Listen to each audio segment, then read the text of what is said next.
Oh, shit. I'm bring some shit out. All right. I can already see where it's crooked. Let's try that. You're crooked. Yo, face is Yo, dick is crooked. That's how I hit the sweet spot. Hi, Papa. It's a sweet one.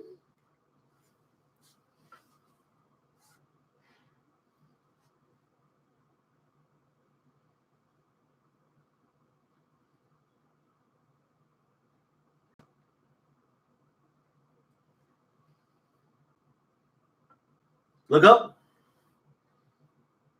That's cool. You want some more water? Yes, sir.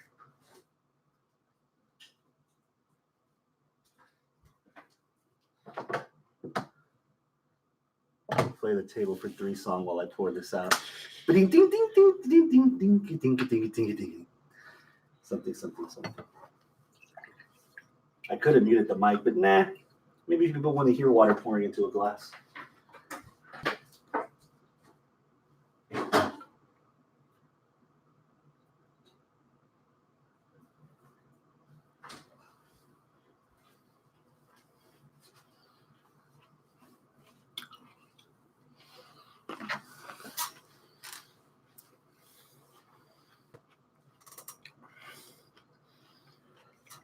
Into the fire. God damn it. Fire! Okay, yeah, it's working. Into the fire. They got you hooked on. I know, it's in my head.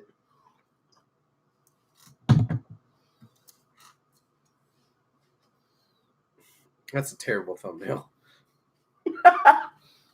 Oh, and we are live. Mm-hmm. Whoa, whoop-de-de-doo.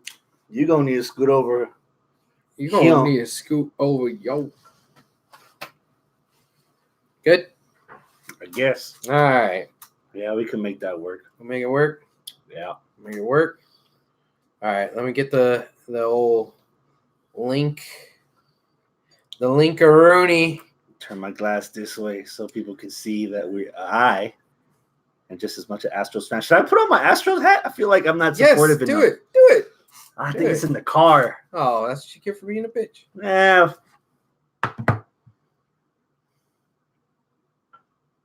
Bitch.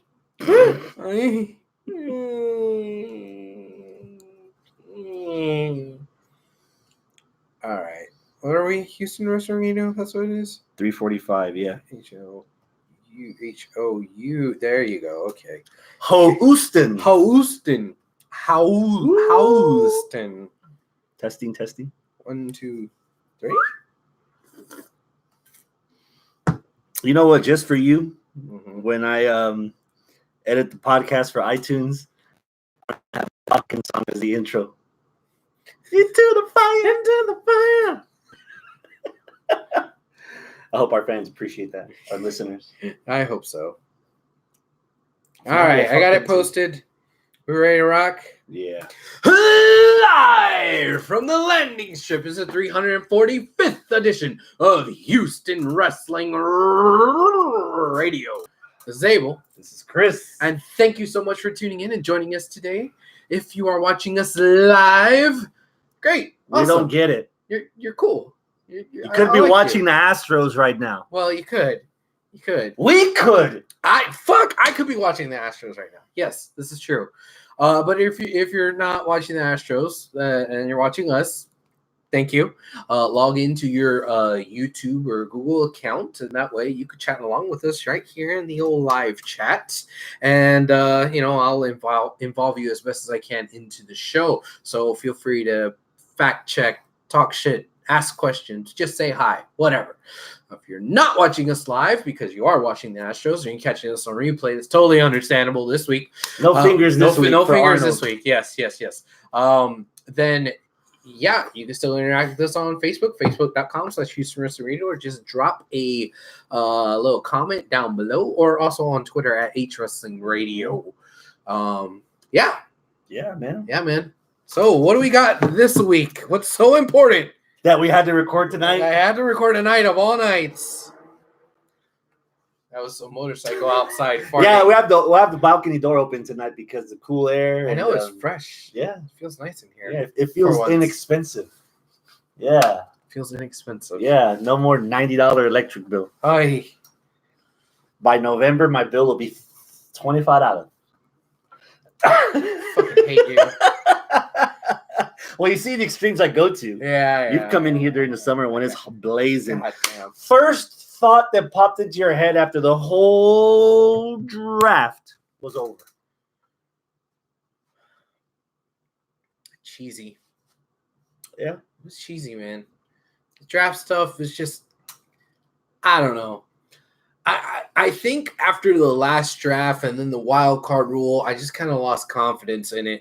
And then this particular draft with the fucking networks doing it and the war room with the networks where it's obviously just actors and they're like, it was so dumb, man. Like, how are you going to be excited for a pick that you done picked and act like, oh shit, we got them? Like, no, bitch, you know you got them. You just made the pick.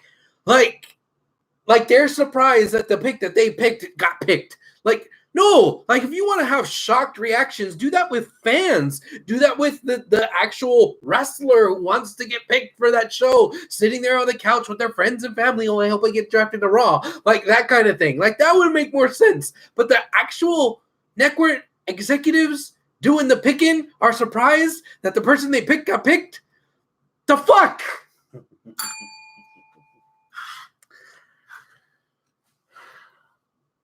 First word that came to my mind was a big word.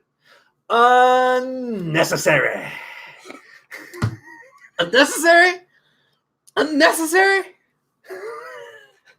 Is it unnecessary for drink my own urine? But I do because it's sterile and I like the taste. 95% of the people ended up where they already been. Yeah, it was kind of dumb. Yeah. And then one of the dumbest picks was we're gonna draft Alexa Bliss and Nikki Cross on separate draft picks when you could have drafted them together as a team, but you wasted 2 fucking picks on them, and then you just traded them. You traded them back to like what? So. Wait, why? You lost You lost a pick. Like, no, that doesn't make any sense. Like, if you're going for realism, if you're trying to make it like the NFL draft, that was the most boneheaded fucking move. Made no sense. So let's add that to the list. They didn't get reactions from the wrestlers. Yeah. They didn't get reactions from the audience. They didn't treat the trades too big. A lot of times that happens during a basketball NBA draft or an NFL draft. In between picks, something gets traded. Right. Like, you know what? Maybe this round, SmackDown will have all the picks because Raw traded theirs so that they got somebody. Yeah. You know? Or, oh, man, we're before the third round starts, just make this official. Raw and SmackDown switch tag team champions. Something to have that vibe of this is spontaneous. Yeah. And other than Bray Wyatt in the first round or second round, a lot of it felt status quo. And dude, the round stuff felt really dumb too, because it's like Brock Lesnar wasn't a first round pick. Like, I don't like Brock, right? Or at least the way he is now. But seriously, he wouldn't be a first round pick? Or your first pick. Well, I take it back. Yeah, a first round pick. I can see right now, strike while the iron's still hot, depending on who you're asking. I thought it was a big deal that Becky was first. And I appreciated that. I get that. I get that she would be your number one overall. The problem was, I think, to make sure that both networks got a draft that was worth watching, they had to separate, do the pool stuff, which I didn't know until once we started that online before SmackDown started. Yeah, there was already a pool of X amount of wrestlers. These are the wrestlers. No surprises. Yeah. You know, we're not getting, holy shit, what the fuck's a Finn Balor doing on Raw? No, we're not getting any of that stuff. We're already curbing your expectations. Devil's advocate for the Street Profits, but they'd already been on Raw for 3 months, not doing bupkis. Well, mingling, but in the ring doing bupkis. So them being on there, it kind of felt like there needs to be more. Yeah. And there kind of wasn't. Yeah. Like there wasn't a whole lot of surprises. You're right. And that's something that, how many times have I talked about it here on this show? The element of surprise is a very essential element for wrestling. And there was kind of not really any surprises with this. Like if you pulled people from NXT as a call-up for the draft, oh God. If you got somebody that was a marquee name aside from Samoa Joe, like, oh, this guy's on the shelf, and you pulled him up. You know, I guess they did the same thing with Jinder, but like Jinder's a little underwhelming. You know what I mean? This is coming from a Jinder mark. You know, somebody that actually likes Jinder Mahal. Like, I don't know, man. Like, I just wasn't feeling it. I know this is gonna be too sharp, too fast, too soon on this episode, but I'm gonna make a bold statement. Oh, I'm ready for it. After watching Raw last Monday with Travis, I've come to the realization that not only has the shows Raw and SmackDown fallen below the necessary need to watch list, I don't even know if I'm going to bother watching it. Of course, Crown Jewel, Survivor Series, pay-per-views, you'll get what you need in pay-per-views, you know? But as far as a weekly televised show, I don't feel like this show is for me anymore. They don't mention anything that happened in Hell in a Cell because they want you to forget the taste in your mouth. They want you to forget that Buddy Murphy was building up a face run for a while and then being a dick to Cedric Alexander on Raw. It feels like this show, for the most part, is aimed towards a younger audience that doesn't have that has that short attention span where you just need to hit them with stuff, and they're going to latch on what they like. Maybe not even a younger audience, younger as in their age demographic, but younger as in length of being a fan. Yeah. Like, I think that they think that since they're on Fox, they're hitting reset. Well, no, there's still all those millions of fans that have been watching through Fox, through TNT, through USA, through UPN that still remember shit, you know? It just, I don't know, man. Like, either Mondays was always the day that I would go to Travis's house to watch wrestling, fast forward juice, catch up on Dragon Ball Super, talk on ideas for Pop Culture Rewind. Yeah. And I had to talk with them. I was like, bro, time to have a father-son talk. Wait, who's the daddy? Who do you think? Travis. No, but I told him, bro, we're gonna have to figure something out because I don't want to watch Raw anymore. Yeah, it was a long 3 hours. Again, the audience that either is children, or the casual female audience that likes this either Lana, Lashley, Rusev love triangle. When if you've watched Total Divas, even for me, I watched a couple episodes of Total Divas to know that Lana and Rusev are madly in love with each other, and this. Not only is it, I can't suspend my disbelief on it, number one. And number two, you're risking some crazy shit because Macho Man said it himself. Well, your wife is in a love angle with somebody else, she's no longer going to be your wife. Well, aside from the fact that it's kind of a little bit in poor taste now in this day and age. Like, it seems a little bit too Jerry Springer. And before I get some marks all or bad, the Cook angle with fucking Maria Kanellis and Maria. Yeah. But before I have anybody pissed off saying, well, you're one of those type of guys who always says you need to bring back the Attitude Era. Not so much. Not all the time. Like, some of the stuff with the Attitude Era was dog shit. Like, really bad. Example, by now, 20 years later, everyone has at least one Asian friend. Show them Kai and Tai and Choppy or Pee and see if he still wants to be your Asian friend. Yeah. So, like, I think we've matured as a society. We've matured as a people. We've matured even as fans to be like, there's some stuff that maybe we shouldn't, you know, we moved on from. It doesn't mean that The Rock and Stone Cold weren't great. They were awesome. Maybe even better than before. Yeah. The Rock's case. But I mean, now, like, bringing back the shock value angles for shock value seems kind of dumb, cheesy, and forced, and sometimes in bad taste. And I think that's exactly what's going on with Lashley and Rusev and Lana. Explain to me Shorty Gable. That's even in even worse taste. Like, from the Be a Star campaign, he's owning it so that nobody makes fun of him anymore. He's Shorty Gable. Seriously? I'd rather him have taken up the moniker Tiny or Spud. Something genius. Yeah. Something unique. Not Shorty. It would have been creative. Could have came up with a little bit more clever of a Mighty name. Mouse. Mighty Gable. Maybe not Mighty. Mighty Gable. Yeah. But I mean something. But like, Shorty because he's short and he likes being short now. Even that last laugh I just did was in bad taste. Yeah.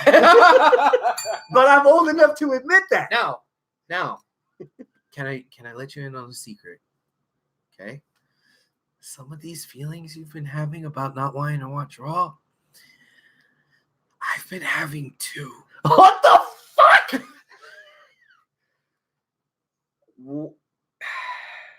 You've been the guy since episode 1 of this podcast that your priority has been Monday Night Raw. Well, WWE. WWE. Yes. Monday Night Raw, the top of that menu. Yeah. Do you remember the breaking point, the last straw that broke your back? It's sometime recently in the last couple of weeks or so. And we haven't even recorded weekly. I think it might be Tyson Fury. Wake up this morning to click on SportsCenter and have all the newscasters, have ESPN tell all their broadcasters we're not talking anymore about China. To have Tyson Fury go on the show and talk about Saudi. Yep. Okay, aside from Saudi. I'm sitting, but I'm standing with Hong Kong. That being said. Aside from it being a Saudi show, which we've talked about this in the last Saudi shows, I see that Saudi can be problematic. I think one time I've sat here and I said, you know what? Saudi is problematic. But at least the Saudi people, the citizens, they enjoy this show. So I could be happy and they deserve it. And they deserve it. The government, the fucking tyrannical shit, the blood money, okay. That's a bad look, WWE. Ready. But then when you trot out Hogan, which, I'm sorry, there's a lot of people that like Hogan. I'm sorry, there's a lot of people who look past and are willing to forgive and forget all the controversy with the racial comments. There's some people that kind of see through that shit, and they're not buying it completely. They're not buying it. They need more time. Considering that I live with an African-American person who's a wrestling fan, longtime wrestling fan, and the ultimate feminist. Yes. 2 of them. If she is saying, Hogan, and runs out of the room, okay, I can still see that there's some animosity there. But the reason why I say Tyson Fury is the one that's kind of put that on me. It's like, I kind of understand, sort of, kind of, okay, why Hogan. There's this little thing from years ago. Locker room talk that nobody was supposed to know. Okay. His best friend's Cuban, and that's close enough. You done fucked up now, in this day and age, now, 2019, the minute Tyson Fury showed up and you started calling him by his nickname. His nickname is a racial slur from somebody that has a brother-in-law who is Romanian. No, he's not Romani. He's Romanian. That word, the G word, the G king, that's a racial slur. Okay? It'd be the equivalent of myself saying, well, since I am a beaner, I'm going to wrestle and I'm going to call myself the Beaner King. Like, that's the equivalent of what this guy is doing, because all of the arguments are like, well, he is a G.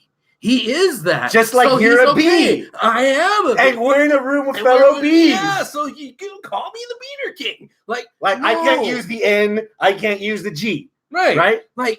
Like it is. Now, are there some people out there that are Romani, that have been nomadic, traveling the world, who say, you know what, we actually have a king, you know, in their little tribe, in their little society and culture. Yes, there is. There is, okay? But for a global company to be that tone deaf, to say, you know what? Hey, look who we got. We got the king. Yeah, I was like, oh, no, don't let him, no, don't say that. You could call him Tyson Fury. Everything that you're doing, everything that you're saying, all of the build-up. Hey, he's a boxer, and he's going up against this guy. And he's big, that big, undefeated. Okay, Pro wrestling fan. Cool. Why are you like, you could have chosen to not use that word. And this is WWE that has a knack of coming up with their own catchphrases and nicknames so they themselves can trademark and they themselves can get a cut of the profit. Yes. And they go along with Now, does Tyson Fury himself have a problem with the nickname? Hell no. Of course he doesn't. Because he's the one that calls himself that.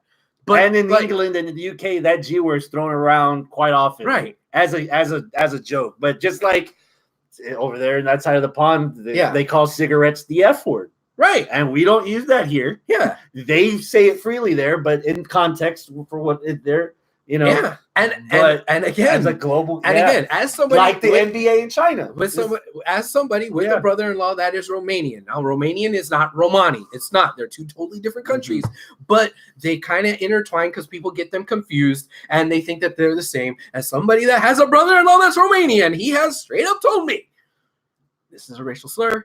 You shouldn't call Romanis or Romanians this. This isn't something that we should be using in 2019. Yeah. So it's like all these things that I'm kind of okay with looking past. I'm like, but at some point it's right there. It's there. And that's all you see. And it's like in 2019 they did this. Yeah. So I'm like, dude, I think I might be at the point where I'm done. On top of the fact that the wrestling sucks. The storylines are stupid. They're fucking up Bray. I think that was the other, the straw that broke the camel's back here. Because all this happened, all these realizations happened within the same week, right? The shit with Bray was fucking stupid. I'm going fiend hunting. It was so dumb, man.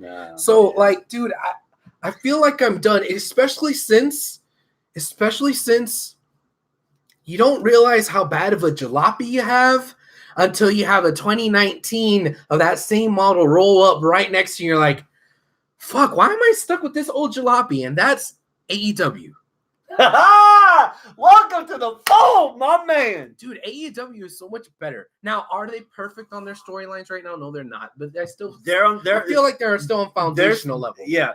Oh, yeah. But as far as like who they are as a company culture, the way that they are, the way they feel towards like disabled people. You know, like they're giving out tickets to, you know, disabled kids that can't make it to the show.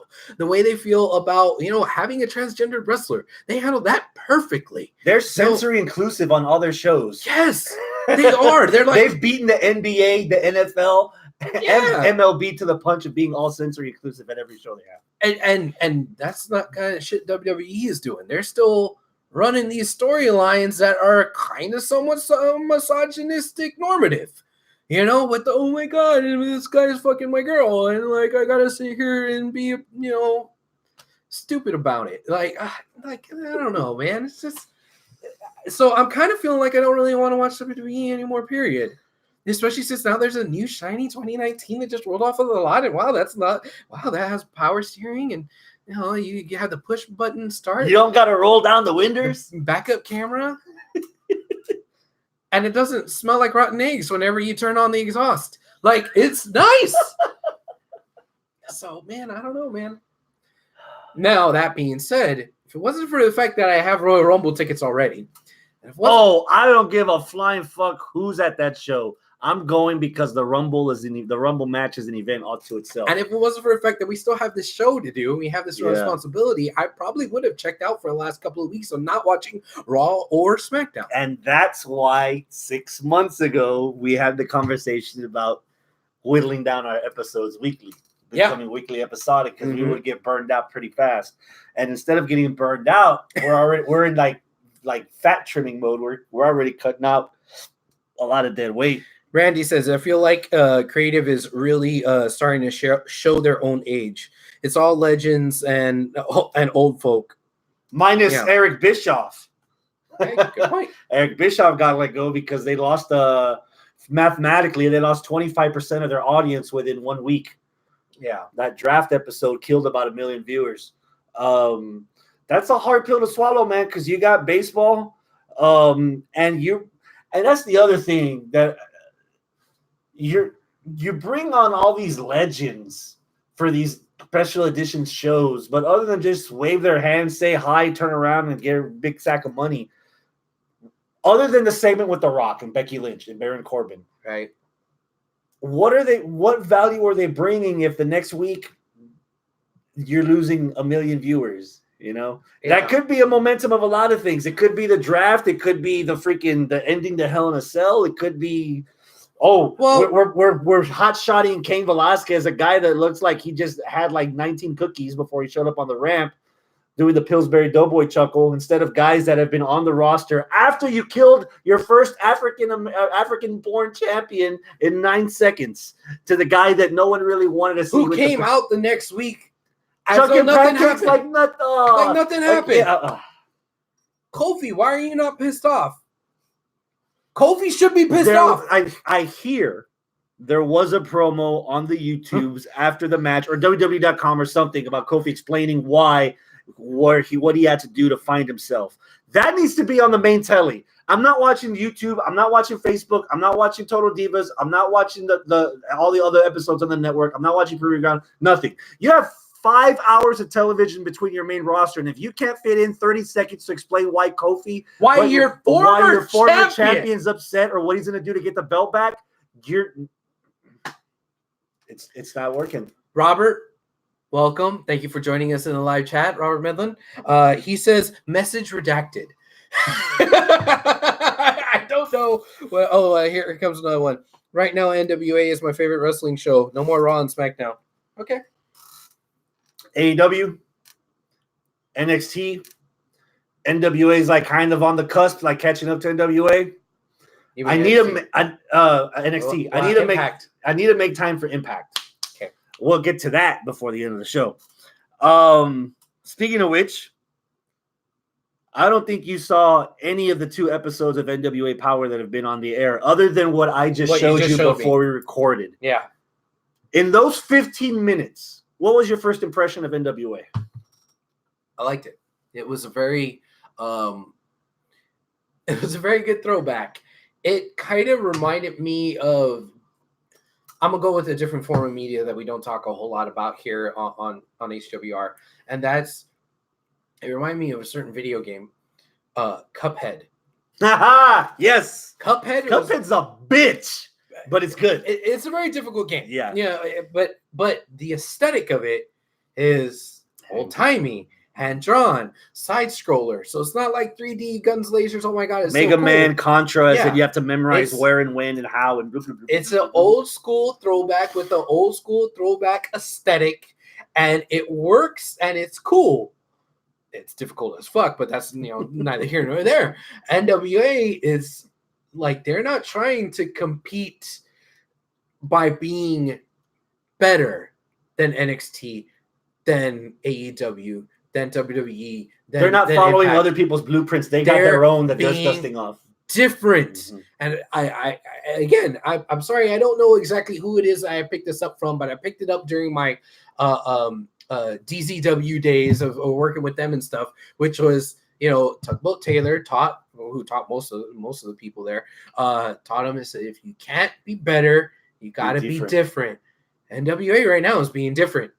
Yeah. And different in a good way, different in a nostalgic throwback way, but they're still acknowledging the fact that they are in this day and age, because all this at the end of the match, when he was talking, he said, don't use me for clickbait.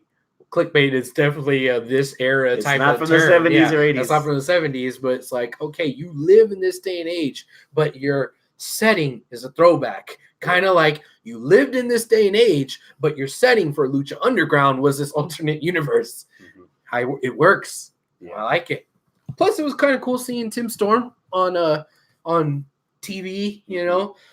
Tim Storm being somebody that was around during the NWA Houston days, so I got to share a locker room with him. He's a cool dude. Yeah. And you just saw like a taste. You missed the opening promo with Aldis. You missed the promo with Eli Drake. You missed the James Storm stuff. The second episode, pretty decent main event tag match with the wild card teaming against Eddie Kingston and Homicide for the NWA tag straps. Even the women's champion put over her competition after that. Oh man, who's the women's champion? There's a lot of Kingsley. I'm pretty sure I'm B Kingsley. B Priestley. Because she's in AEW. No, it's somebody else. Okay. Okay. Well, I'm new to that too, so it's gonna be a while. Okay. It's a lot to squeeze into this noggin. Which is why I have to get rid of Raw and SmackDown. That's 5 hours. 5 hours of Raw and SmackDown. NXT, AEW, NWA, Fast Forward Juice, some Impact, or some Ring of Honor. That's 5 on 5. Yeah. Yeah. And that still doesn't touch the surface if Lucha comes back or if I want to watch WoW. I showed you some other stuff that we're going to get to in a little bit. And New Japan. Exactly. Very slightly disappointed that their first pay-per-view, now that their show is in weekly rotation, I was under the impression that they were going to have it at the Tabernacle, which used to be the old House of Blues in Atlanta.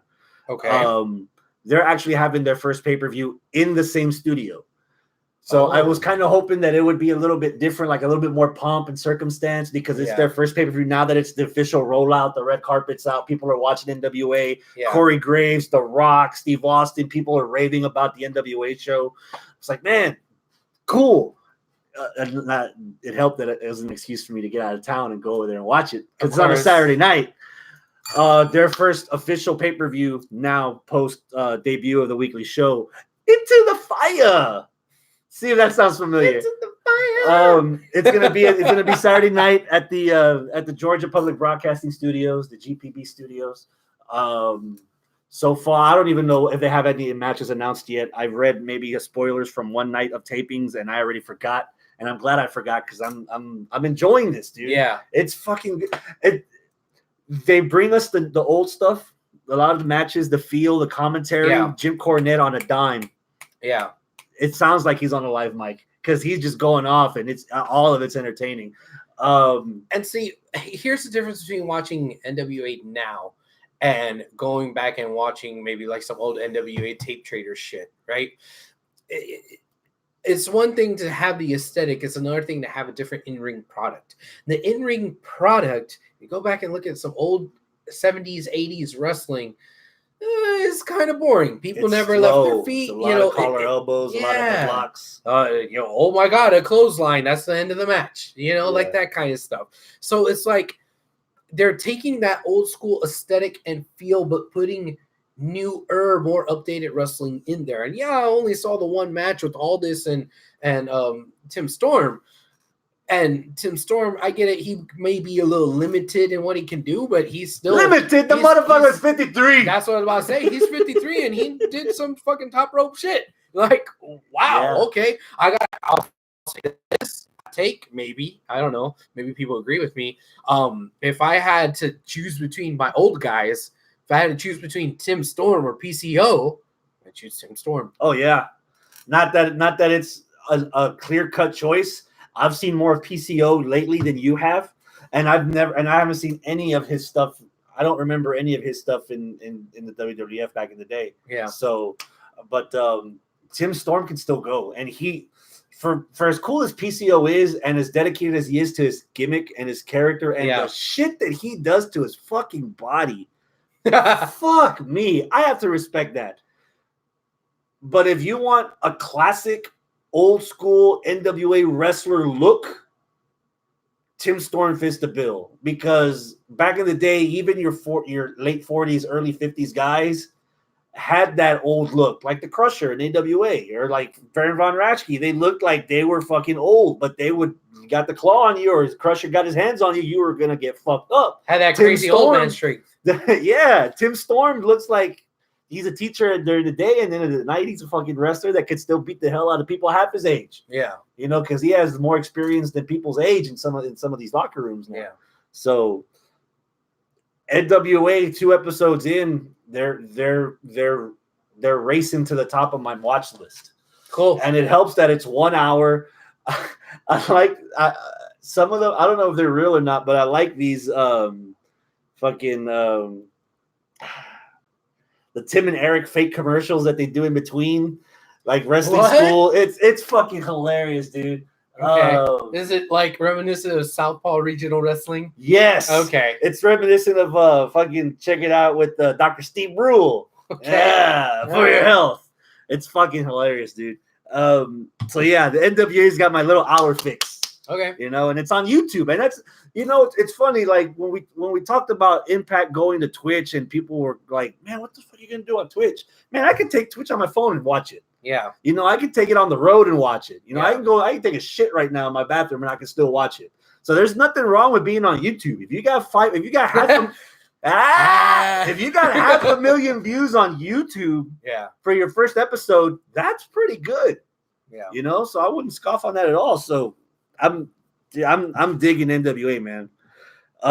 You mentioned New Japan earlier of stuff that I showed you. Moxley stripped of the title. Okay. I mean, I'm not heartbroken over it. You know, New Japan did what WWE was supposed to do when Moxley had that U.S. title forever that he didn't defend. So kudos New Japan for making the right call. So yeah, cool. They stripped him of the title. He is an AEW guy, so it makes sense. You know, the booking basically just fell through the cracks, and I get it. WWE didn't really have an excuse as to why Moxley didn't defend the fucking U.S. title when he was in WWE. But I understand the reason. And it wasn't that the booking fell through the cracks in New Japan, because Typhoon Haganis came through and the contractual stuff. Well, he could still wrestle for New Japan. I understand. As long as AEW's not here, and he, you know, like there's more moving parts with that. Do you think right now at this point Moxley's better served in AWA, or should he? I mean, in AEW, or should he still try to do both sides? Just let him stay at AEW, I would say. But I mean, go where the money is. Mox, do what you got to do. But like the fucking OCD in me is like, no, I just want to be in one spot. You know. But okay, he stripped of the thing. Lance Archer won it. That's a surprising pick. I wish to an extent that WWE or hell, maybe if AEW wants to borrow a page from this, WWE severely needs to bring back, like, legitimize King of the Ring. Not a 2-night Who Daddy. Like, a 2-night what?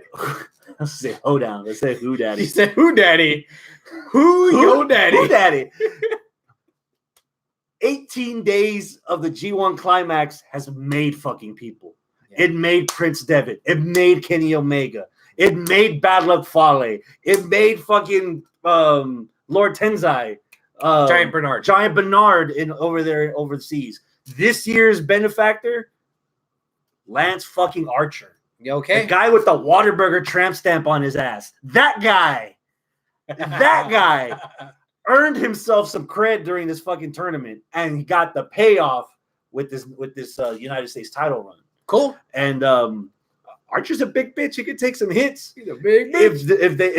If New Japan decides that their fan base wants more Moxley, dude, give me Archer versus Moxley. That will be fun as shit. Okay. He beat the hell out of Robinson in good fashion. It was a good match. Cool. So good for him, man. I'll take opportunity. There's always an opportunity. You take that shit, man. Yeah. Match of the week. Oh, yeah? Before we talk about our candidates for this week. Oh, shit. We have to go back. Oh. Okay. We were debating, because we're master debaters, whether Adam Cole, Bebe, versus Matt Riddle deserved to be on our match of the year. And we both decided we need to watch it again. Yeah. And we did. Yes. Revisionist history. What do you think now?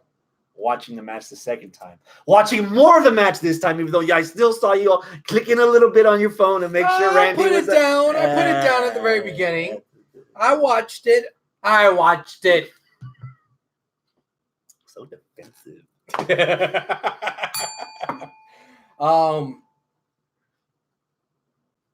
Do you want my blunt yes or no answer? Just go for it. No. It's a very, very good match. Match of the month. Match of the quarter. Why not? I would easily put that like on the, if the cream of the crop is match of the year, right underneath it, the best of the rest, that's like right there. Right. It's very good. It benefited from something that another match that I want to talk about didn't have. Okay. Because Keith Lee versus Donovan Dijakovic 4 happened. Okay. And I was going to ask you, should it dethrone 3 on our match of the year list? And right off the bat, the first thing I could tell you was, I hate commercials. and it's hard to concentrate. As good as novel as the idea is, the picture's smaller. It's not even like one side's here and the other side's here. Or when you watch IndyCar on ABC, for the 2 people that watch that, the screen's the same size. I don't want to hear fucking Cialis commercials while I'm trying to focus on the goddamn match on the television, or take as prescribed or as medic. So much fucking. It's hard to concentrate. Yeah. The Cole Riddle match, since it was the first night of NXT completely on USA Network, and the first half hour was commercial free. It was 15 minutes of you just going like this. Holy shit. Lee versus Dijakovic. Man, I wanted to love that match. I love that Keith Lee was focusing on the arm and actually trying to dissect Dijakovic and working him down. And Dijakovic still putting up a fight, using his own injured arm because that's how badly he wanted to break this rubber match. And then your traditional Arnold rebuttals like, I don't need the DQ. It's done. And so I agree. So I think number 3 stays. Number 4 doesn't. Yeah. And I don't think Riddle Cole gets on the list. You don't think so either? No. Why though? Because I can't tell you why. I don't know why. When I'm watching it in the moment, I enjoyed the match. I liked it, but I didn't get the little tinglies like this could be a match of the year. I was like, oh, okay, this is really, really good. And I was expecting it to get to that point where I'm like, oh, fully erect, but I never did. And I don't know why. Can you explain to me why? I think part of it has to do with the audience. Okay. There's times where the audience is on fuego. The certain little counter spots where they're hitting each other with their shit back and forth. But like you said earlier, when the 2019 rolls by, even your 2017, oh man, that one's got, the turn signal's in the fucking mirror. Oh man, it beeps if I'm too close to somebody. Yeah. Dude, there's 5 extra horsepower that I feel when it's in the low RPMs. If I punch it, it'll go.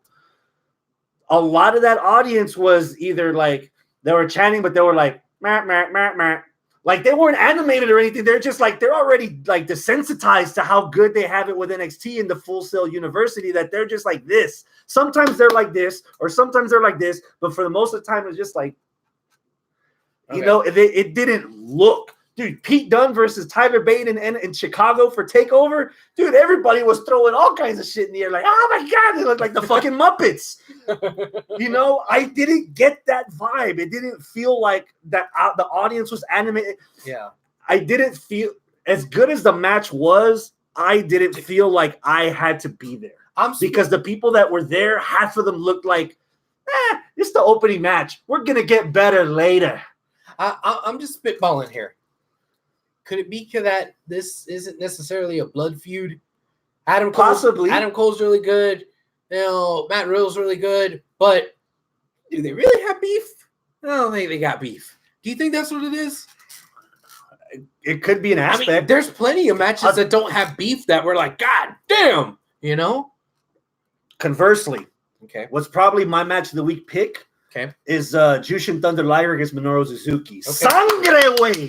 All right. The bloodiest of blood feuds for 17 fucking years. Yeah. And we got this payoff. And even after the payoff, the receipt Yeah. Fuck me. That's my match of the week pick. And I don't even need to do a thumbs up or thumbs down. If you were in, I'm in.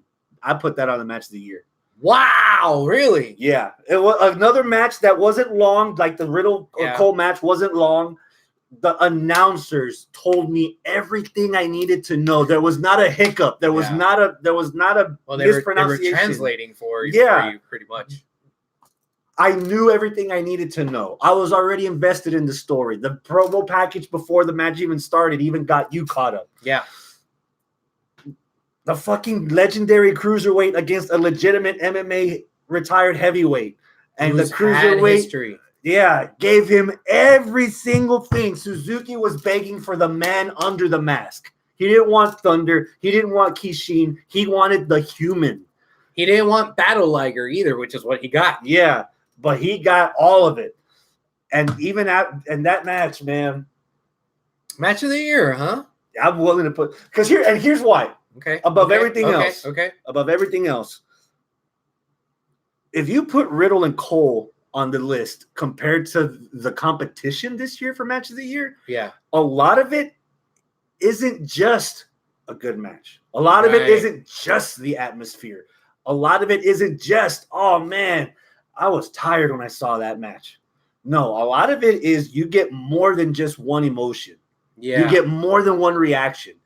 Again, I cried in person after Cody versus Dustin at Double or Nothing. You weren't here when I saw it the first time. I actually did cry after that. Oh, this after match. Suzuki versus Liger. Oh, wow. Because the story hooked me. The story was good. Everyone, the announcers told me exactly what I needed to know. And the story they put in the ring, man, and fucking Suzuki didn't let up. He kept asking him to get it. He told the ref, "Don't count him out." Didn't let up. Don't count Liger out. Make this motherfucker stand up. I'm not done with him. And Liger kept fucking going. He literally gave everything he had, and it wasn't enough. In that night, in that moment, it wasn't enough. But goddamn, you felt for him.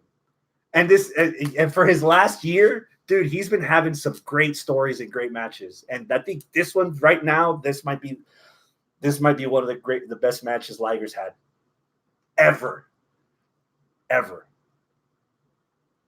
There's some competition on here that we haven't even talked about yet from AEW, but all encompassingly, that's definitely my match of the week. I'll allow it. Sure, why not? You serious? Yeah, why not? I waxed poetically for the last 5 minutes. What did you think of the match? I'll vote it down at the end of the year anyway. But no. It was really good. All that stuff that you said about the story and all that was there. Yeah, it was there. And the in-ring, it was different because it wasn't like a match like Cole Riddle or Gargano Cole, where it's like just the high octane, 6 gear going at it, back and forth, move. It was story driven moves, but the moves were still there. They were still hard hitting, and the submissions were really good. It was art. It was different. It told a story through the performance of the fight. So the fight didn't have to be over the top. And oh my God, I've never seen a 2-flip fucking Panama Sunrise, into a running credenza. Like I've never seen that before. Like it didn't armbar. It didn't have to be that. Yeah, these were moves that I was familiar with, moves that were executed well, and it all told the story of what the hell is going on in the ring. So yeah, you know what? I'll allow it. Put it on the fucking list. Why not? Shit. Why not? Wow, we're coming up, man. Yeah, we've been light so far in the year, and we've been knocking some out in the last minute. Well, this is what, the 10th year or 10th month of the year. How many matches do we have? I think it's 6. Okay, or 7. Well, this now is 7. Okay. While I look it up and put it on the list, talk to the people about what you thought was the main event of AEW before the main event actually happened. I don't know why, but I kind of forgot about Jericho versus Darby, which, duh. I shouldn't have forgot about that, but I guess in the moment, like I was looking at the clock. Oh fuck! I need this to hurry up and be done so I can watch NXT, so I can hurry up and go to bed, so I can wake up in the morning. So but like the tag match. Oh yeah, Omega versus the other two. What's their names? And but it was good. It was entertaining. Pac and Moxley. Yeah. Them. Hangman, I've been sitting here saying over the last couple of weeks that I'm not sure if I'm there yet. I'm not sure if I believe in Hangman. I'm not sure if I like Hangman. This match is, I don't want to say it's completely swayed me in the other direction, but I'm starting to make my journey towards that other direction. Like, when the pendulum swings, it goes all the way, and then it stalls, and then it slowly starts coming back. Right now, it's at that part where it stalls, where I don't like them. The stalls with... You're slowly leaning back. Like that's where I'm at right now. Snapshot, that's where I'm at right now with him. Then this match kind of started making me think it's going to swing the other way with him. I really enjoyed the tension between the heels. Yes. I loved it. The promo Moxley did beforehand where he's like, I don't need you sticking your nose in my business, pretty much, about Pac. Like, okay, heel versus heel, done right. That's not something you see in the E. AEW's pulling it off, and yeah, not yet. We'll get there. For this night, they pulled it off. The close runner-up for my match of the week was definitely this match. I think it was missing a little bit of the blood feud, but again, that goes back to AEW's not established. Not all these characters have had their runs for us to see it. And a part of me was kind of a little bit disappointed that we got so much Omega versus Moxley. If I'm the guy, the owner's kid of the Jacksonville Jaguars, I'd make sure that nobody sees that until they put down $50. Okay. There might have I love the interactions the last couple of weeks where they're interfering in each other's shit. I talked last show about Omega. I don't even think I talked about it last show. Omega and Moxley, as much as they hate each other, they have their own code of ethics. Omega came out with the barbed wire broom, and it came out with the barbed wire bat. And he looked at Moxley and says, this is going to be fun. He threw the bat at Moxley, where he could have easily beat the shit out of him. Yeah. And when they're about to go, Pat comes from behind and hits this motherfucker with the chair. Yeah. And when you think the heel is ready to have the upper hand on Omega, Moxley's like, I don't want it like this. He fucking dropped it and left. Yes. To the point where in this match, again, he didn't want it, to the point that he flipped him off and dropped him, where he could take a loss in this tag match. Tag match don't matter to him. He wants Omega on his terms. Right. It doesn't have to be on Omega's terms, but it sure is the hell not going to be on anybody else's. Tell me a heel in the WWE, for example, in the last 10 years that has had a code of ethics to where he lets his victim live for another week because for whatever reason it wasn't his way. Maybe Joe? Maybe? He has it in him. I think he has it in him, but I don't think we've seen him do that. But I think Joe might be like, could pull off something like that. Yeah. But again, that's probably more of the equity that Joe has put into the own creative control of his character that got spilt over from TNA into WWE, and not necessarily WWE creative's decision. Yeah. And maybe Orton. Like if Orton wants to have a final blood feud run with Cena, and like, I don't know, there's some other heel that's like, yeah, I want to beat up Cena too, and like some up and comer whippersnappers, and Orton's like, get the fuck out of my way. This is between me and Cena. Like maybe that. But with Legacy back in the day, yeah, or something like that. Maybe, yeah. But like what you're talking about here, I have to put a caveat on what I said earlier, that all this time right now for AEW is foundational. You're learning stuff. You're this and that. The storylines aren't fully fleshed out yet. This little angle that we're talking about here is a glimpse as to what could be, what it looks like, what it can be. Yeah. Like this right here is thought out enough to where there's intricacies that don't follow their regular WWE formula, regular wrestling formula, that, you know what, it makes sense and it's not giving away the business. You know, like you could suspend your disbelief because this isn't dumb, this isn't cheap, this isn't cheesy, this is well thought out. You can have heel versus heel if the payoff is your ranking. Yeah.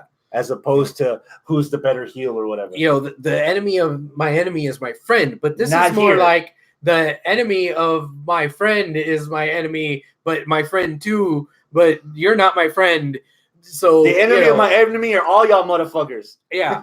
And it's like, God damn it, let me win my own war. Yeah. You know, like, okay, cool. Like, I like it. I like it a lot.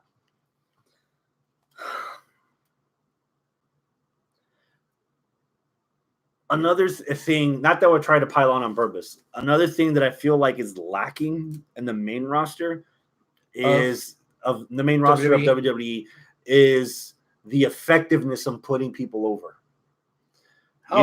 Corbin and Gable, it's been the same. You know, I see what they're trying to do, but the shorty stuff.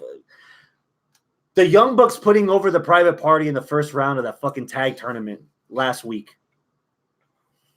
Yeah. That was fun as shit. Yeah, it was. That was a match of the week for me. Yeah. That was match of the week. But, you know, we're on a different week here, and then the Liger stuff happened, and so whatever. Yeah. But that was what I was thinking that I was going to come on here and debate and say this is the match of the week.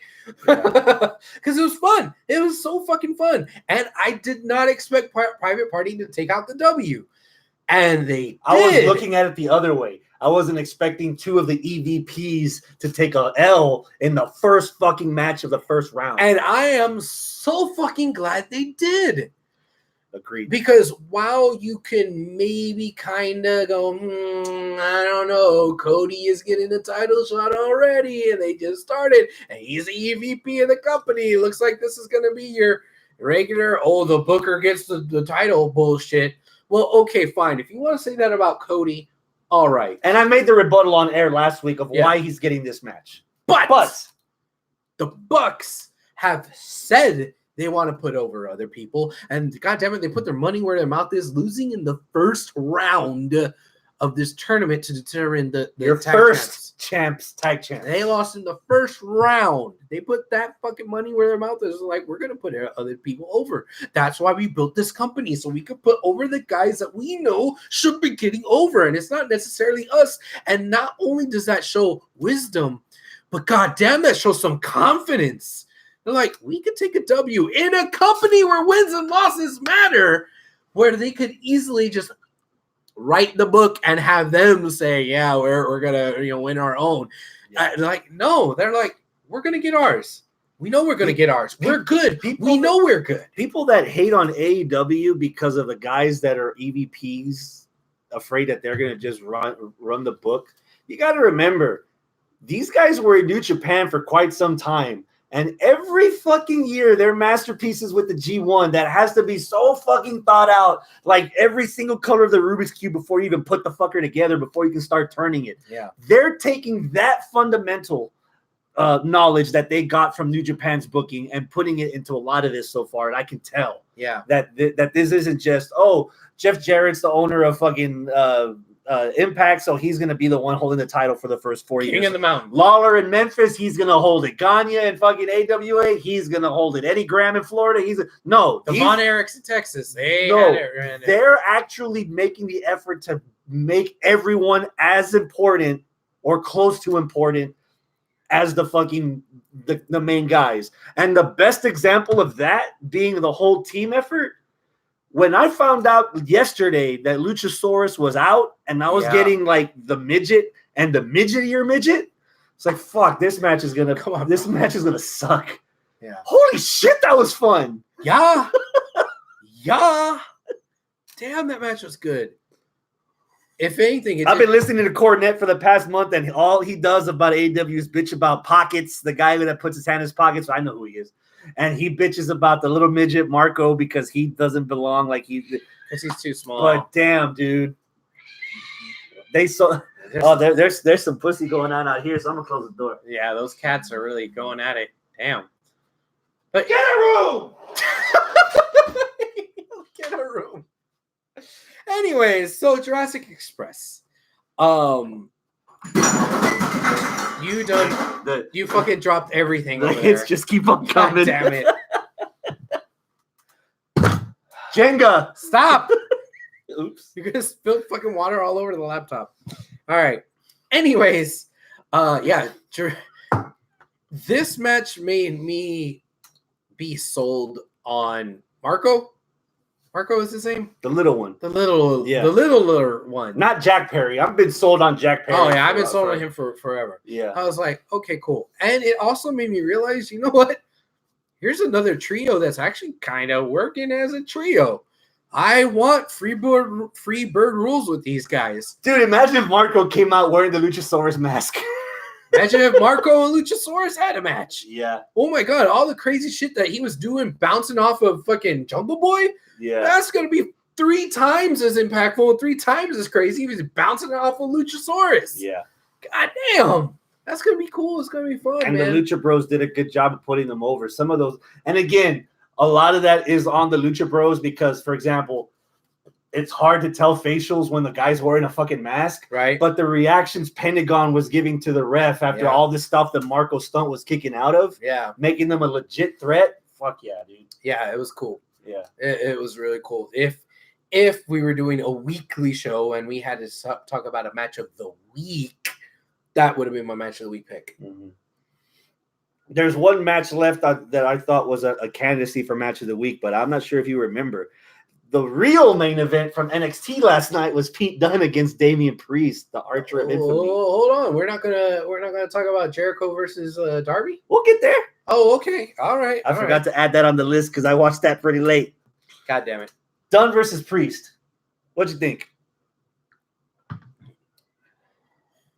By the time I got to Dunne versus Priest, I was wore the fuck out. So was I. You saw everything yesterday, didn't you? I saw it all. So did I. Finally. I watched AEW first and I watched NXT second. And that was the last match of 4 hours worth of wrestling. Granted, it's 4 good hours. 3.5 after fast forward. Well, still. No, because I watched AEW live. And then I watched. Well, yeah, you're saving about a half hour of fast forward juice through NXT. It's probably not as much as 20, maybe like 15 minutes. Well, whatever. Anyways, damn near 4 hours, right? Fuck. It's 4 hours of good wrestling, 4 hours of wrestling that I want to watch, but it still feels shorter than the 3 hours of Raw. Man, I don't know about you, man, but that second hour of NXT was when it hit me. Like the crash had finally worn out, like the sugar rush had finally worn out. And I was about to hit that wall. Yeah. It's like, man, and there's more stuff. Oh my God, there's more. Oh my, que chingado, que más, güey. Otro video. Yeah. But so I kind of feel like I need to start watching NXT before we record tonight. Maybe. Like on Thursdays. Yeah. Because man, fuck. Yeah. But it was good from what I was able to keep my eyeballs open with to watch. But man, I was fatigued, dude. I was fatigued. Mm-hmm. So I was kind of hoping that I would rely on you for our analysis of this match. Dunne versus Priest was very good. The first that comes to my mind is, fuck, man. This guy's been champ for almost 2 years, and now he's putting over Priest when I feel like he can still do more. Okay. For Dunne. It kind of was leaving a weird taste in my mouth. Mind you, I was out of this group, out of our Houston Wrestling Radio hosts, I was the first one to tell you guys, dude, Punishment over in Ring of Honor. This is true. He's got potential, man. I'm afraid that NXT is going to be NXT and AEW are going to be running into some of the similar issues where NXT feels like they're going to need in the necessity of competing with AEW. they're gonna just run through shit instead of letting things build. Okay. I would have loved to see this open a takeover. Okay. But instead, oh shit, we got to keep up with the Joneses. They're in color. We're still with the fucking black and white. Yeah. We need to bring out some different stuff. And by then, even the NXT audience was a little burnt out. Yeah. You know, that NXT audience is used to like fucking 3 hours. 3 hours for one taping, and then after that, they go home. Yeah. But they're getting hit with so much stuff, good stuff, sometimes really good stuff, every week to the point where it's like, fuck. And it's almost like putting on a weekly takeover. Because that's the type of quality of shit that they're trying to do. Ever since this Wednesday Night War has started, the quality of NXT TV has shot up tremendously. The quality of NXT TV is at that quality of NXT TakeOver. And it hasn't been like that, guys. NXT TV, you could miss and just watch the takeovers, maybe watch a little bit of the pre-show or something, or the go-home show, so you're caught up on the storylines. But that's it. But now they're putting on weekly fucking takeovers almost. How many episodes of NXT television at this point where it becomes Ring of Honor from last year, 2 years, 3 years ago, where every other week you were getting the same main event that you had 3 weeks ago on television because you're putting out all these matches so fast. Yeah. You know, and on the AEW side, fuck, I missed Joey Janela versus Kenny Omega from AEW Dark. I missed it too. Last week, I was able to catch Darby Allin versus Jimmy Havoc, which the winner became the number one contender. That was great too, but goddamn, save that shit for the next month or the month after that. If you're airing all this stuff 6 months from now, you're going to be doing like Raw, and we're going to be having fucking Rey and Andrade every week for 4 months because you've already burned through everything already. Yeah. You know, so I'm hoping it doesn't get there. But man, the NXT stuff, it feels like right now, AEW is Mayweather and NXT is everyone Mayweather's fought against. Like they have ideas on what they can do to Mayweather, and at the end of the day, by decision, Mayweather, and he's undefeated. Yeah. You know, because well, here's the other thing too. I think that AEW is a little bit more relaxed and they're just stroking it. They're in a groove, in a vibe, in a momentum where they're doing their thing and they're doing it well. They know they have a chip on their shoulder, but NXT is like, oh, you want to be the big bitch now? Fuck you. And now they're being tryhards. They're still doing good shit with them trying hard, but I feel like they're pushing it to really do it. Whereas AEW is like, we're just trying to get this fucking bird off of the road. We know this bird is really good. We're trying to get it in the air. We're on to something here, but they're doing it kind of at their own vibe. You know, there's potential on both shows, man. AEW is doing a good job of building up their mid-card talent. NXT is doing a good job of building up their girls. Rhea Ripley, my future ex-wife. Jesus Christ, man. Her and Io. Dude, I will forgive a lot of NXT's faults if they do the payoff that I've been wanting for the last couple of weeks, which, again, I will travel to if this happens. Give me Tegan Nox. What's the chick that Arnold fawns over? Dakota Kai. Tegan Nox, Dakota Kai, Rhea Ripley, and Candice LeRae against the 3 horsewomen and Io, or fucking the 4 horsewomen with Ronda.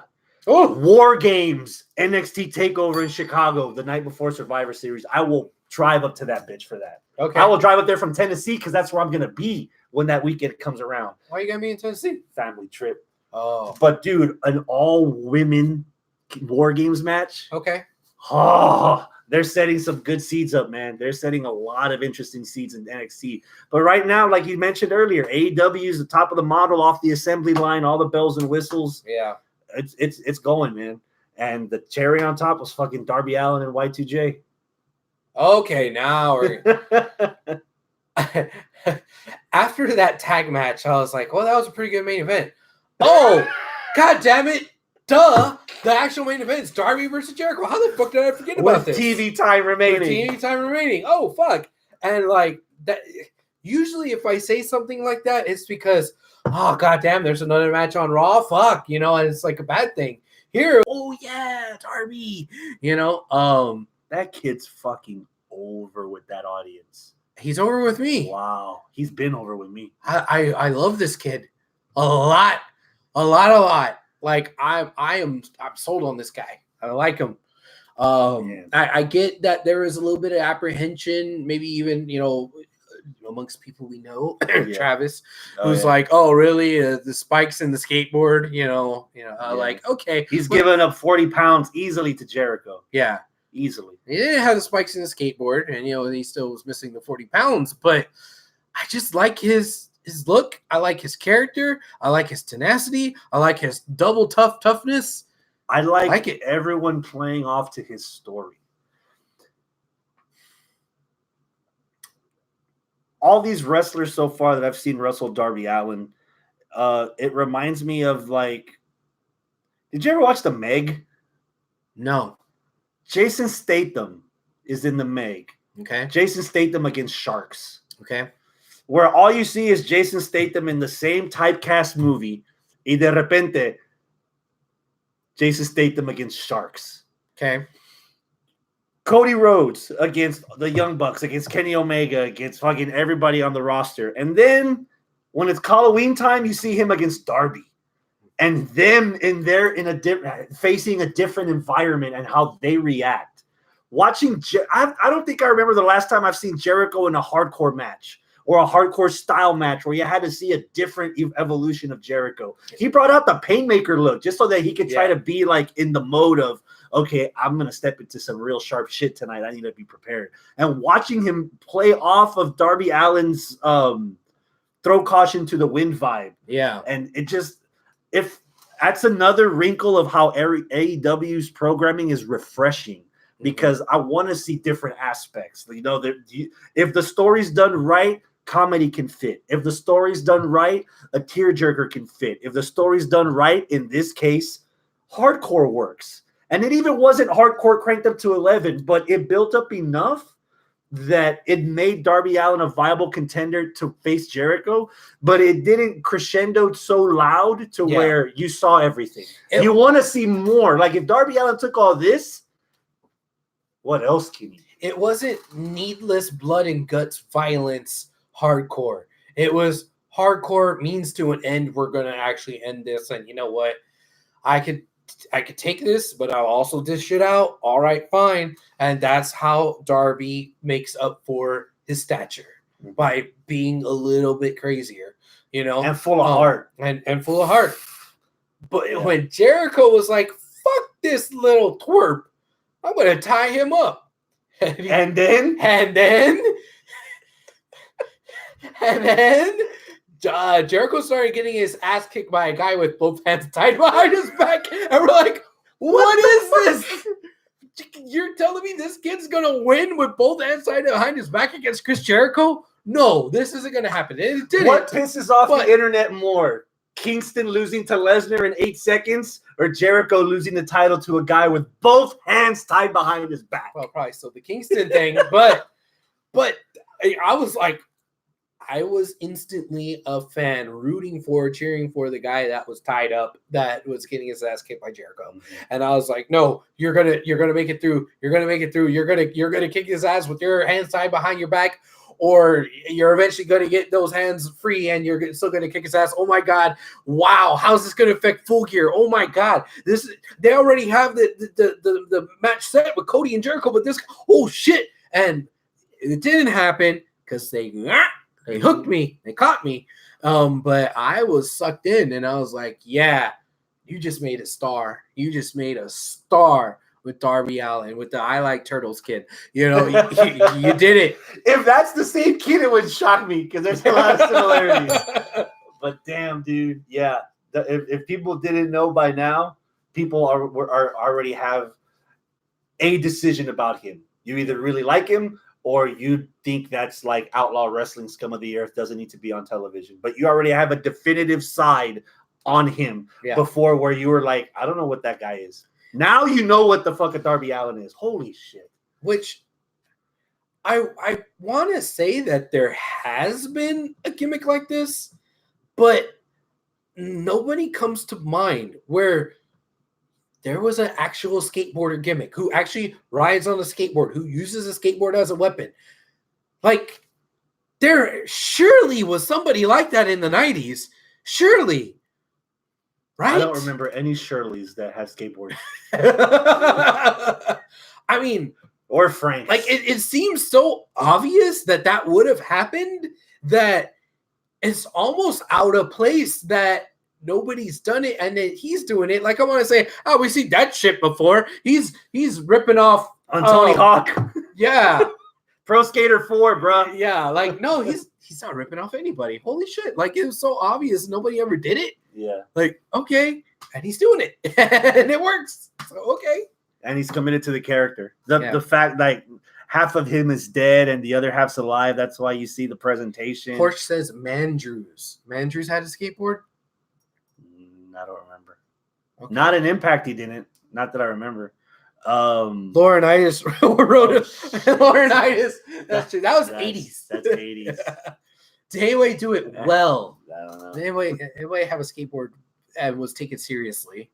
I will say this. I have to be fair. I have to share the criticism. Fucking Laurinaitis. I have to share the criticism all around. Yes. It hasn't happened yet, so I'm giving them the benefit of the doubt. But one of my biggest misgivings of the Cruiserweight Classic was they pushed and pushed and pushed the 20-minute time limit, and they never paid it off by having a match go to a double fall. Okay.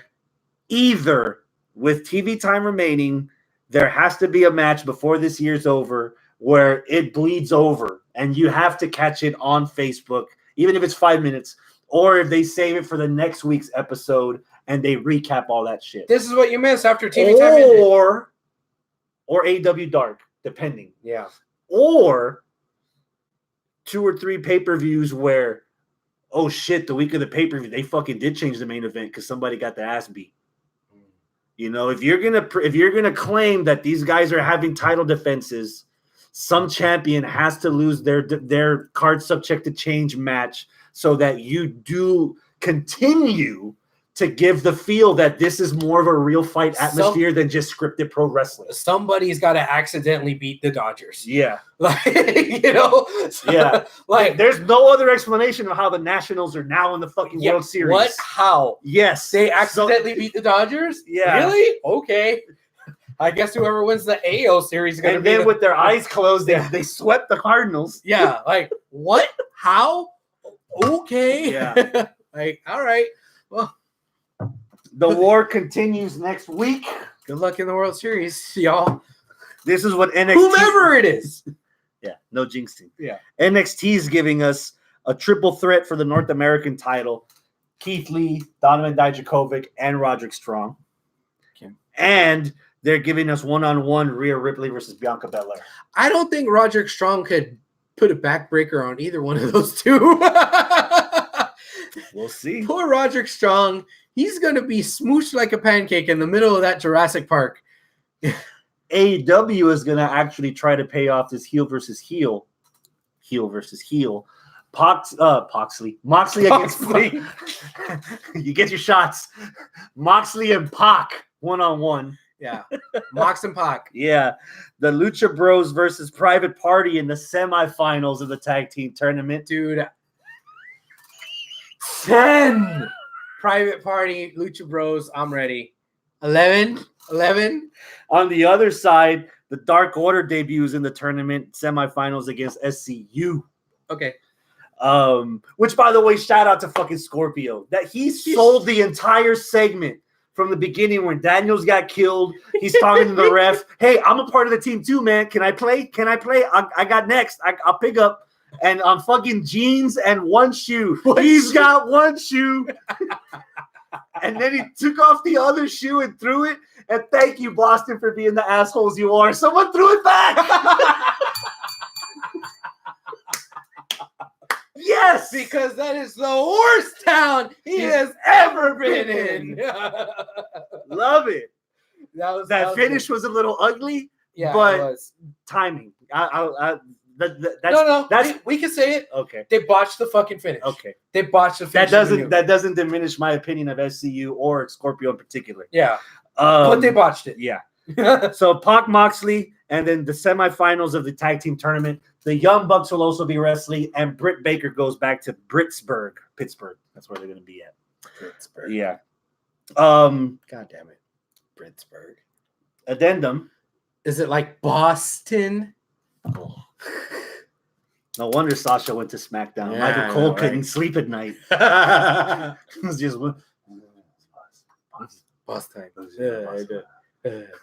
I hope Corey does it again, where Corey tells Michael Cole, "Hey, can I do it this time? It's boss time." God, I never felt so dirty. Addendum. Last week, tickets went on sale for AEW in Garland, outside of Dallas. Tomorrow, tickets go on sale for a pretty decent sized arena. This was the arena where Elimination Chamber was when they brought it back, and Bacon can hear me from the freaking floor. AEW is going to be in Corpus Christi, the second week of December. Yeah. Odds that they show up to Houston before the year's over. Before the year's over, bro. There's only 2 months. Well, because they're following the map. The odds are slim. I think. I mean, yeah, they're following the map, but I don't know if like. You think AEW's got the crowd for a third Texas date? If it is, it'll be San Antonio.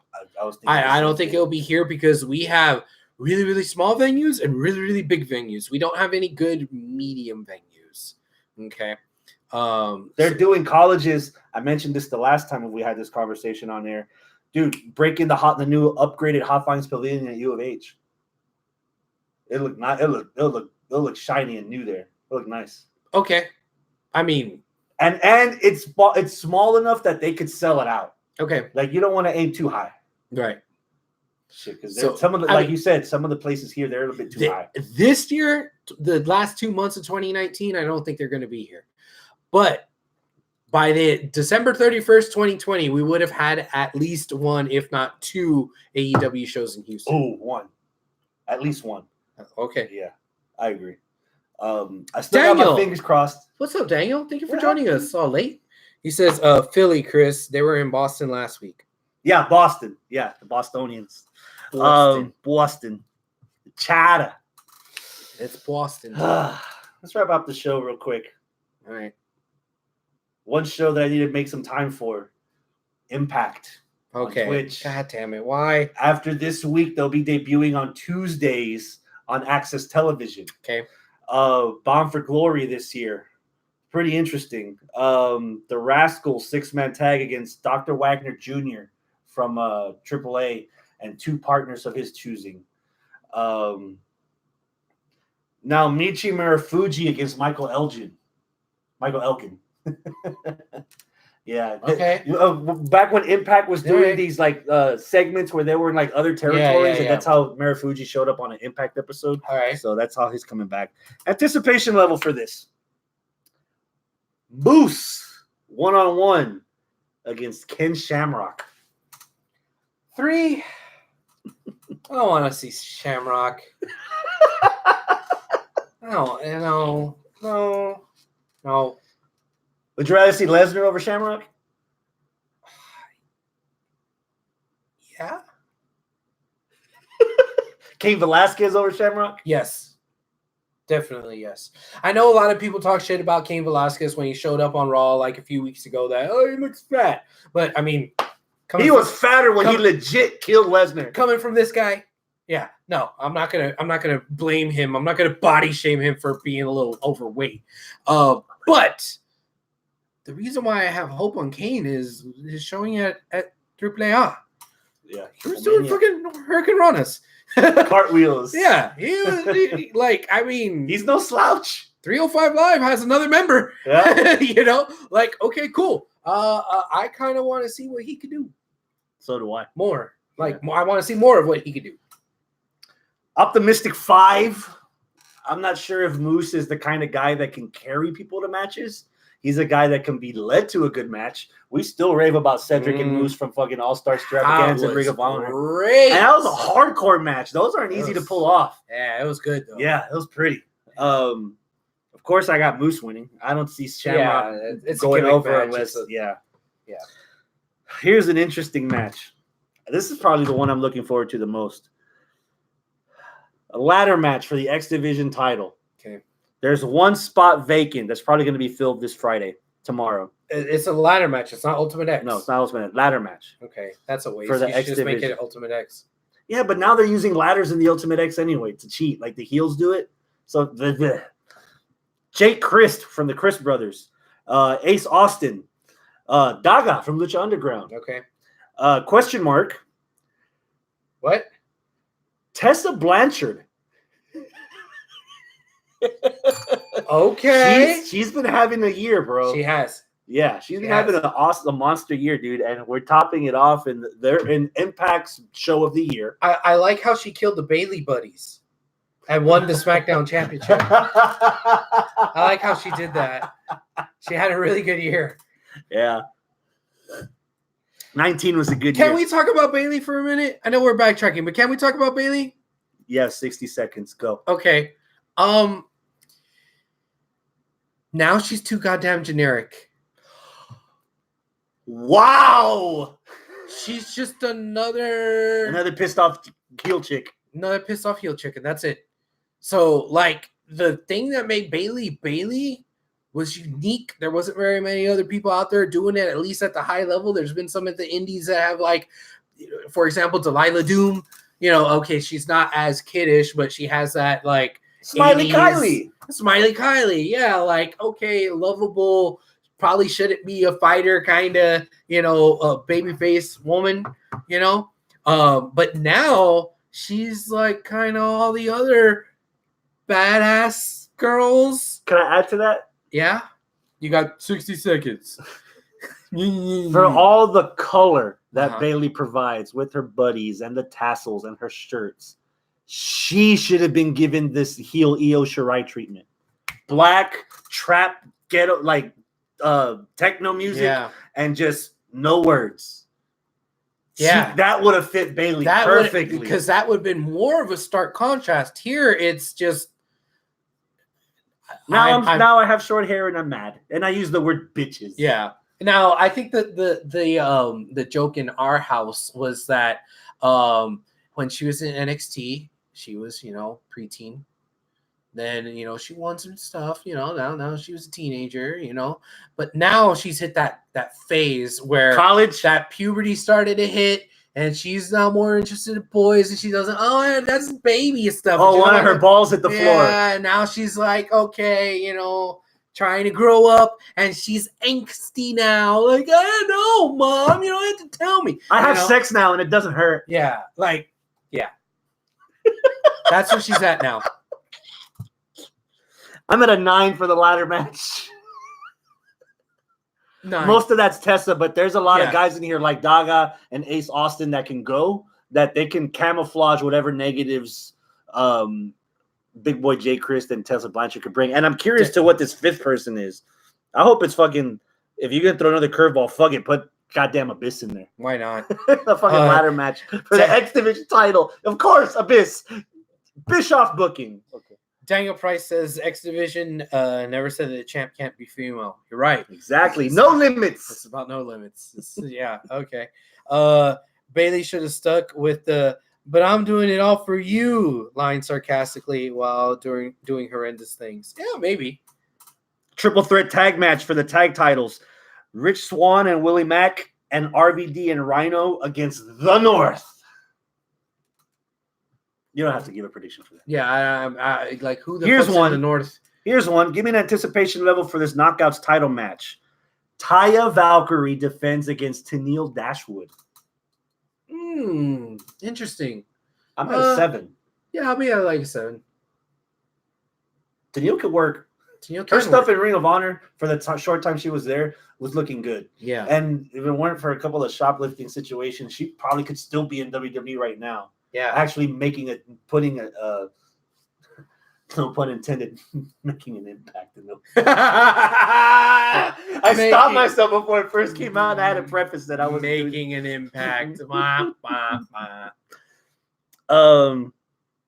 not Dashwood? They should be able to turn the page.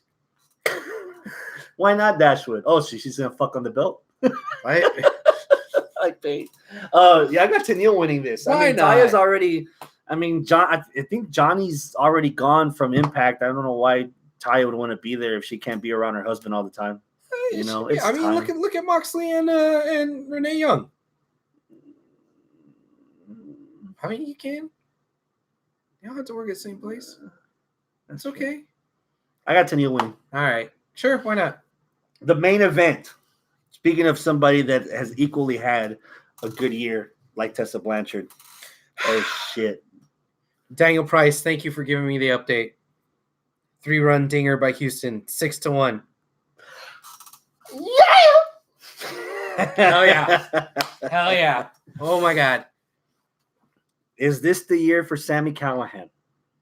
Cage defends the belt against Sami for the Impact Heavyweight title. Really? He was Wrestler of the Year last year for Impact with his feud with Pentagon and Austin Aries. And now this year he's built it up with his fucking feud with fucking Tessa. And now he's getting a title shot. Hot take. You think it's time? Hot take. Sammy's a better heel than MJF. Oh! MJF is like, okay, so The Miz is PG heel. MJF is PG-13, flirting with R, but he gets a few bombs, but he's still in the PG-13. Callahan's a R pushing NC-17. But I agree with you, man. It sucks to have to use this analogy because we've used it a lot with Impact and even with TNA, and I'm hoping we get to the point that we don't use it anymore. But if a Callahan goes over, but no one's around to hear it. True. But the reason why I said that, why I have that hot take is this. The last couple of weeks of MJF being friendly and pro Cody. And yeah. And then next week he's to come out as a penis like he normally is. Yeah. And it's like, okay, well, just admit he's bipolar so that all the sickos can cheer for him because he's one of the sickos. Yeah. But like, year-wise, this dude has been a dick all year to everybody. 2 years at least. Yeah. He pissed off Cornette on a shoot. Yeah. He got himself fired from MLW.